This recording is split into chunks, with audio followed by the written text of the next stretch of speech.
जब इंसान को किसी चीज की समझ नहीं होती, उसे हमेशा तभी यकीन होता है कि उसे मोहब्बत हो गई है। ये कहना है ड्रामा सीरियल परिज़ाद में आने वाले एक किरदार नासास का। नासास का किरदार जो ड्रामा सीरियल परिज़ाद से मशहूर हुआ, परिज़ाद में जो किरदार उन्होंने निभाया, उनका अंदाज़े बयां, वो शायराना अंदाज, वो आंखों में दुख, वो अल्फाज में दर्द, वो ऐसे ही नहीं है। उनकी अधूरी मोहब्बत की कहानी जो कि कल ही मैंने सुनी और मैंने सोचा कि आप लोगों के साथ शेयर की जाए। वो किरदार जो उस ड्रामे में वो निभा रहे थे, वो सिर्फ किरदार नहीं था, वो तो अपनी असल जिंदगी में भी ऐसे ही हैं। उतनी ही गहरी बातें करते हैं और ऐसे ही लोगों को मुतासिर किए हुए हैं। जहां जाते हैं मजमा लूट जाते हैं।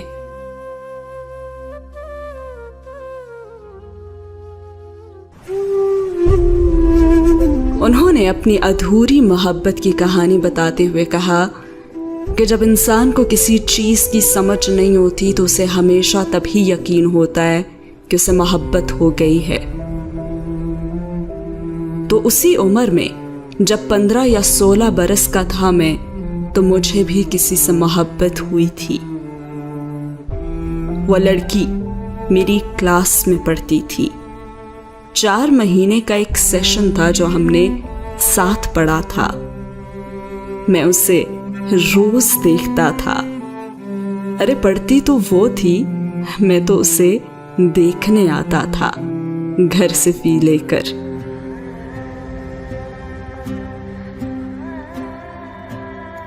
और हाँ, अपने आप को देख के मुझे ये यकीन था कि वो मुझे कभी नहीं मिलेगी। इसलिए मुझे कोई ख्वाहिश, कोई तमन्ना, कॉन्फिडेंस कुछ भी नहीं था।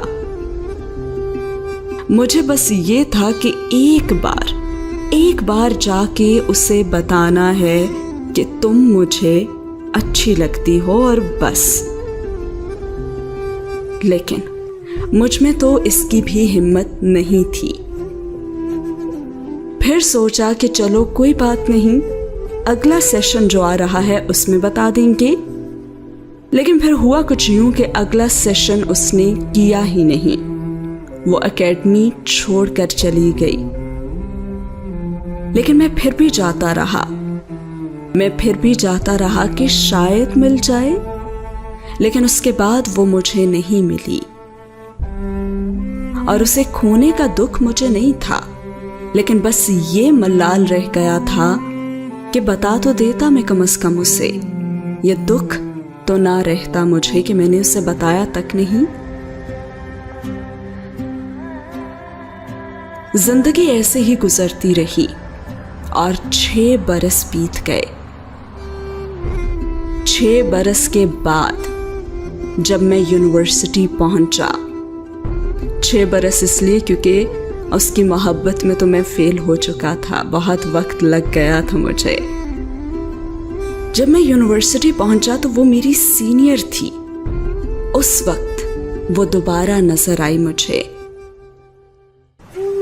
वक्त गुजर चुका था, हम बदल चुके थे और वो मेरी सीनियर भी थी क्योंकि मैं उसके प्यार में फेल हो चुका था। अब जब वो नजर आई तो बस फिर दिल में बेचैनी हुई, हलचल मचने लगी। फिर सोचा कि चलो जाके बता ही देते हैं अब तो। लेकिन फिर कहा कि रहने दो, अब वक्त गुजर चुका है, अब क्या फायदा बताने का, अब रहने ही देते हैं। लेकिन कुछ हुआ यूं कि मेरी जिंदगी में एक ऐसा दोस्त आया जिससे मुझे सख्त चिढ़ थी। उसकी बातों से मैं बहुत चिढ़ता था, लेकिन वो कुछ ऐसा कर गया कि मैं आज भी उसका एहसानमंद हूं। हुआ यह था कि हमारी जो यूनिवर्सिटी थी उसकी बस वो मेरे घर के पास नहीं आती थी, वो बहुत ही दूर से उठाती थी हमें, हमारे रूट पे वो नहीं आती थी। तो बस हम इसी जिद में कभी लिफ्ट लेके चले जाते थे, कभी किसी दोस्त ने पिक कर लिया, कभी यूनिवर्सिटी में टाइम पे पहुंचे और कभी नहीं पहुंच पाते थे। लेकिन हाँ, वापसी अलबत्ता जब भी मैं आता तो यूनिवर्सिटी की बस में ही आता था।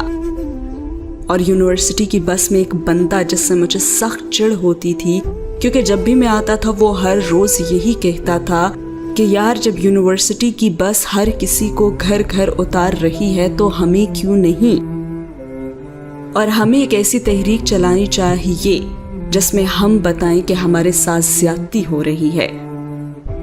और करते करते एक दिन उसने कहा कि कल हम सब रजिस्ट्रार ऑफिस के सामने जमा होंगे, ट्रांसपोर्ट ऑफिसर से बात करेंगे कि हमारे साथ नाइंसाफी हो रही है।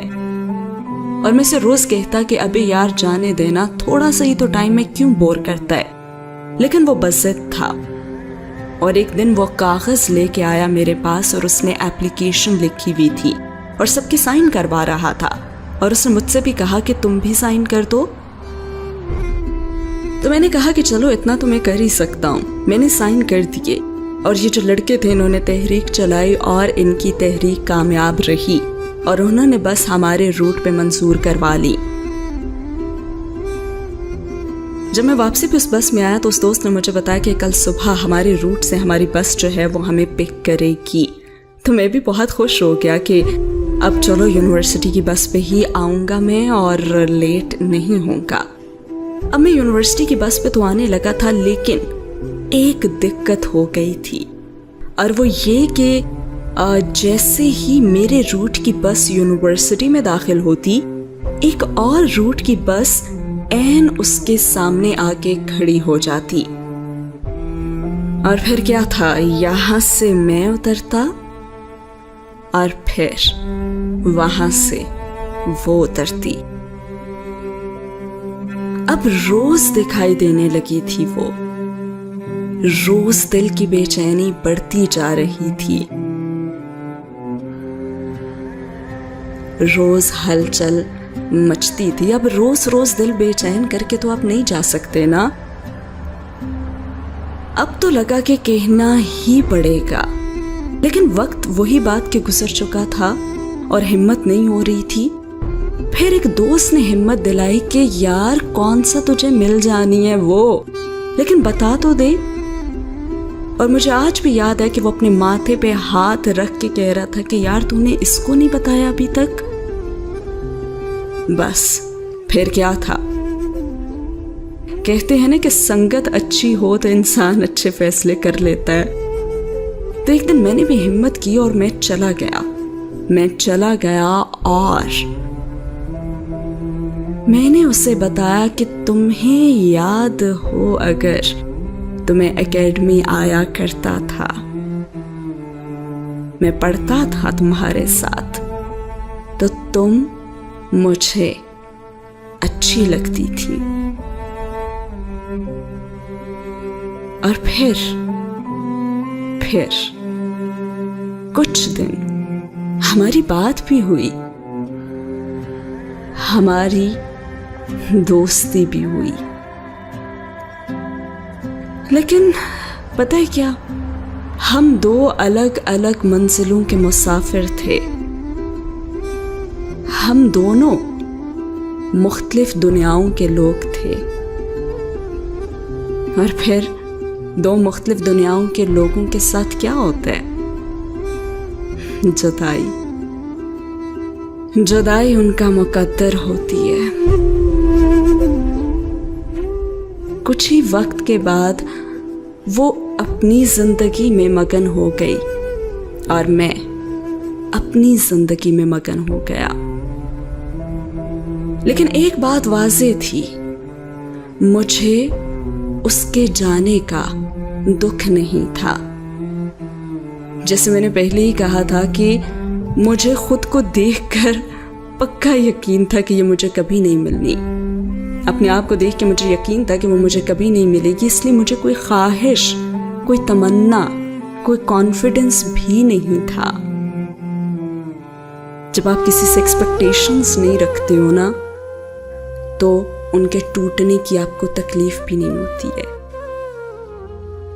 ये अगले बंदे का जवाब नहीं होता, हमारी वो एक्सपेक्टेशंस, तवक्कुआत की वो दीवार होती है जो गिर जाती है और हमें तोड़ देती है। इसलिए मुझे कोई मलाल, कोई गम नहीं था उसके जाने का, बल्कि मुझे तो इस चीज की खुशी थी कि कम से कम मेरे दिल में आज ये मलाल नहीं है, मैंने उसे कह दिया है, मैंने अपने दिल की बात उस तक पहुंचा दी है। तो अक्सर इजहार कर देने में कोई बुराई नहीं होती, लेकिन हाँ, इजहार करते हुए दोनों तरह के जवाब सुनने की तवक्को रखें। और अगर जवाब ना में हो तो अपनी जिंदगी में अलग से आप अपना रास्ता इख्तियार कर लें, और अगर जवाब हाँ में हो जाए तो फिर तो किस्मत ही बदल गई ना। लेकिन इस सब में आप उस शख्स को भूल गए जो बस में मेरा दिमाग खाया करता था कि यूनिवर्सिटी की बस में चलो। तो आज वो मुझे मिले तो मैं उससे कहूँगा कि मैं तुम्हारा दिल से शुक्रिया अदा करना चाहता हूँ कि तुम्हारी वजह से कम आज मुझे वो मलाल नहीं है, आज मुझे वो दुख नहीं है कि काश मैं कह तो देता, इजहार तो कर देता, दिल की बात दिल में नहीं रही। और आज वो मुझे शख्स मिले तो मैं उससे कहूँ कि तुम्हारी वजह से कम आज मुझे वो मलाल नहीं है। यह है अधूरी मोहब्बत की कहानी उस नासाज किरदार की, जो ड्रामे में बिल्कुल वैसा ही है जैसा वो अपनी जिंदगी में दिखता है। कैसी लगी आज की ये आपको वीडियो ज़रूर बताइएगा कमेंट सेक्शन में। जब भी मैं इस नासाज किरदार को ड्रामे में देखती थी तो हमें लगता था कि उसके अल्फाज में दर्द है, तकलीफ है, उसकी आंखों से झलकती है, और उसका अंदाज़े बयां और ये शायराना अंदाज़े बयां बिल्कुल रियल लाइफ में उनका ऐसा ही है। उम्मीद है कि आपको वीडियो अच्छी लगी होगी। अच्छी लगी है तो कमेंट सेक्शन में ज़रूर बताइएगा कि क्या आपको भी लग रहा था कि नासाज किरदार के पीछे ऐसी कोई स्टोरी ज़रूर होगी। 6 बरस गुजरने के बाद इस इंसान ने अपनी मोहब्बत का इजहार, या मोहब्बत नहीं तो मुझे अच्छी लगती हो का इजहार किया, और आज वो पुरसुकून है कि कम से कम उन्होंने कह दिया। अब वो खातून अगर उन्हें यहाँ पे देख ली होंगी तो मुझे यकीन है कि उन्हें रश्क आएगा कि इस शख्स को खो दिया था उन्होंने शायद। ज़रूर बताइएगा कमेंट सेक्शन में। और अगर आपकी भी ऐसी कोई स्टोरी है और आपने भी हिम्मत करके, कॉन्फिडेंस करके बताया है तो ज़रूर बताइएगा कमेंट सेक्शन में, जान के खुशी होगी। अल्लाह हाफ़िज़।